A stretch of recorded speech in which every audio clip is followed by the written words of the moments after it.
Hi, I'm in a library in Marquette, Michigan, and I'm going to give you a tour of my website. I hope you can hear me.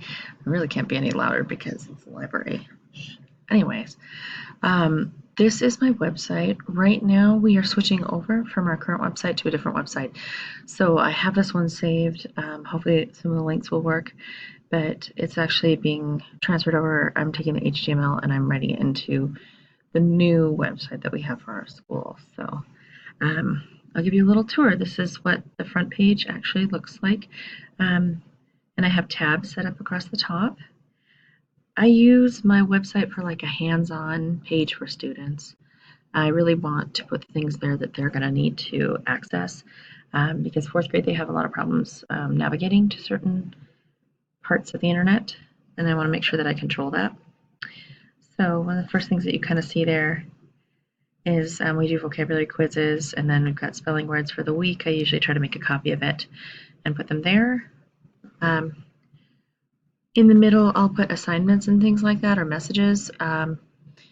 This one has a link to a shared Google Doc that we were using in order to write a book report online, so it was kind of cool. And then we use ReadyGen. So they click on there and they can go there in order to take all of our tests and comprehension tests that are all online, any of our vocabulary quizzes and things like that. I like to put them online as well.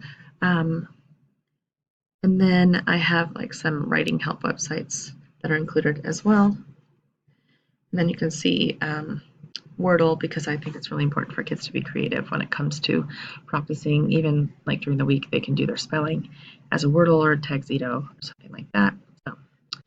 That's the language arts section. And then I have math. With my math, I usually like to provide test answers and practice for the parents. So you'll see that on the left here, I teach low math at our school. So I want to make sure that that's very accessible to the kids. I have a lot of practicing that goes on the left-hand side and links to games. And then in the middle, I want them to enhance their critical thinking. So I decided to have them do coding at code.org pretty much.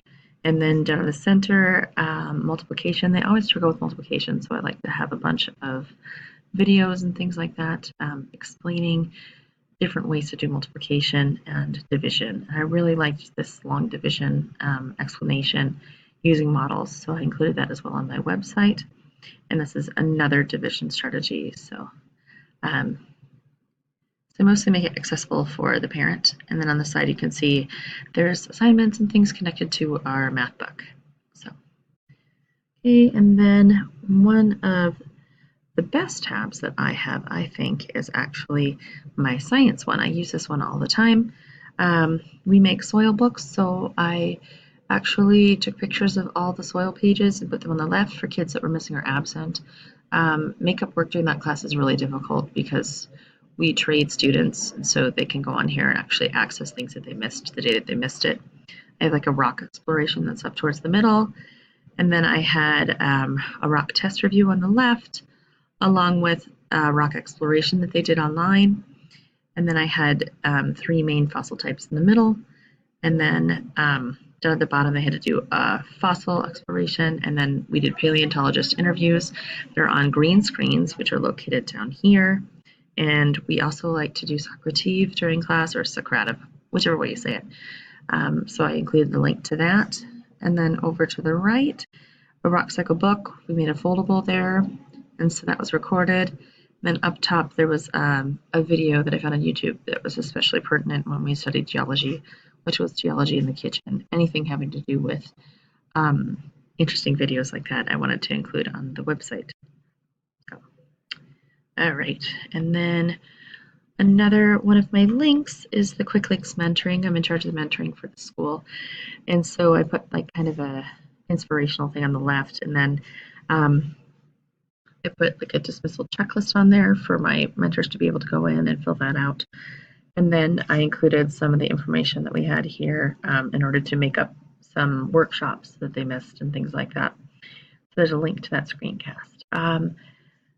I also have a whole other website that I made for my educational technology portfolio, and that was on Google Slides, but I'm not going to show you that today because this is quite long.